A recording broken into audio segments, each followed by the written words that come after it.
আসসালামু আলাইকুম রহমতুল্লাহি আবরাকাতু। প্রিয় বন্ধুরা, প্রিয় দেশবাসী ও আমার প্রাণ প্রিয় প্রবাসী ভাইরা, সকলে আজকে থেকে চিন্তা করবেন 2024 সালের আমাদের থেকে চলে গেছে, 2025 সাল শুরু হয়েছে। আমাদের থেকে যেন আর এক ওয়াক্ত নামাজও ছুটে না যায়, প্রতিজ্ঞা করবেন প্লিজ প্লিজ প্লিজ। প্রিয় ভাইরা, নামাজ ছাড়া কোনো উপায় নাই, নামাজ ছাড়া কোনো গতি নেই। মুসলমানদের পরিচয় একমাত্র নামাজ।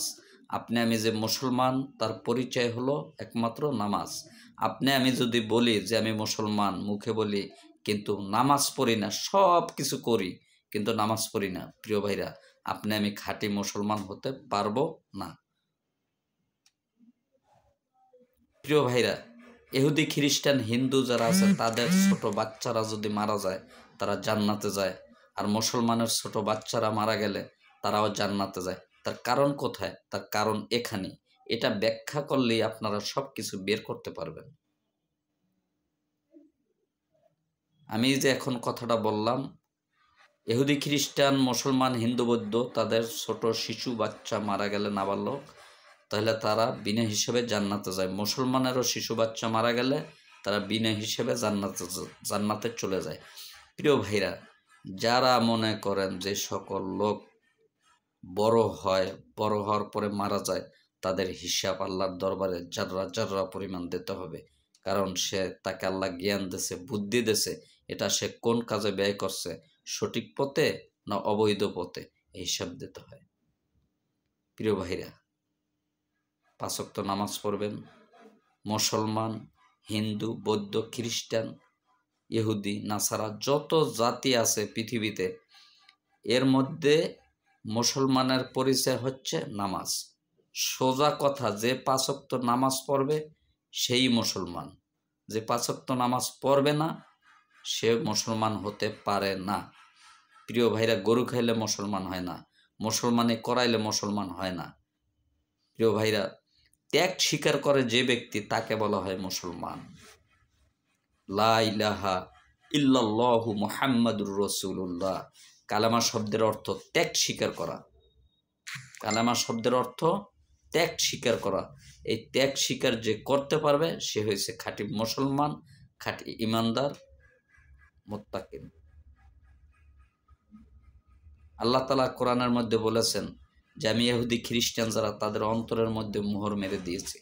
তারা কোনোদিন নামাজ, রোজা, ইসলামের, কোরআনের ভালো কথা তাদের অন্তরের মধ্যে প্রবেশ করবে না।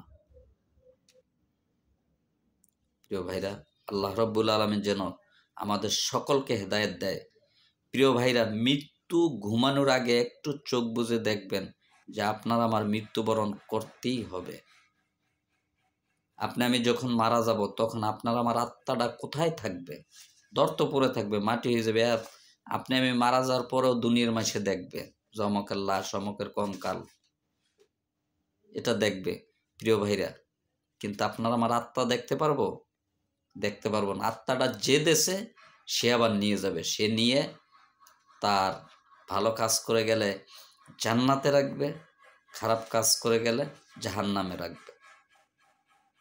জান্নাত বলতে কি এখানে বুঝাচ্ছে? জান্নাতে যাওয়া বলতে বুঝাচ্ছে তাকে কোনো শাস্তি দেবে না, কোনো আযাব দেবে না, তাকে আল্লাহ তাআলা ঘুম পড়াই রাখবে, চিরতরে ঘুমাই যাবে। কিয়ামতের দিন সে উঠে বলবে আমাকে কে জাগাইলো। এটা হচ্ছে মুত্তাকিনদের আত্মার। আর যারা বেদিন, যারা আল্লাহর উপর ঈমান আনেন নাই, তারা যখন মারা যাবে তাদের আত্মার উপরে শাস্তি, তাদের পুরো দেহটা আল্লাহ তাআলা জাহান্নামের মধ্যে শাস্তি দিতেই থাকবে, দিতেই থাকবে। আফরিসু মিন জাহান্নামা মিহাদা ওয়া মিন ফাওকিহিম গাউস। শুনেছ কিন্তু দেখো নাই, এই সেই জাহান্নাম। জাহান্নামের ফেরেশতা হযরত মালিক রাহমাতুল্লাহি আলাইহি, তিনি একটা ধাক্কা দেবে, এক ধাক্কা দেওয়ার পরে জাহান্নামের ভিতরে আপনাকে আমাকে ফেলে দেবে। ধাক্কা দেবে, জাহান্নামের মাঝখানে গিয়ে আমরা আগুনের ভিতরে ডুবে যাব, 70,000 গজ নিচে ডুবে যাব। এরপরে আবার ওখান থেকে হাবুডুবু খাইতে খাইতে হাবুডুবু করতে করতে যখন আমরা উপরের দিকে উঠে আসতে যাব, তখন আবার উনি 40,000 মন ওজনের একটা পাথর নিক্ষেপ করবে। ওই পাথরের আঘাতে আবার ওই আগুনের মধ্যে ডুবে যাব। প্রিয় ভাইরা, জাহান্নামের আগুন পুড়ে শেষ হয়ে যাবে না। আপনারা যেমন ইয়া আগ্নেয়গিরি দেখেছেন, ওটা কখনো শেষ হয়? মাটির নিচে তো ওঠে পানির মতো, ঠিক এরকম। এটা তো একদম কম তাপ, জাহান্নামের আগুন ভয়াবহ তাপ, প্রিয় ভাইরা সহ্য করার মতো না। আমি এতটুকু বলি আপনাদের, 5 ওয়াক্ত নামাজ পড়েন, জাহান্নামের আগুন থেকে বাঁচতে হইলে 5 ওয়াক্ত নামাজ পড়েন। সকলে ভালো থাকবেন, সুস্থ থাকবেন। আসসালামু আলাইকুম ওয়া রাহমাতুল্লাহি ওয়া বারাকাতুহু।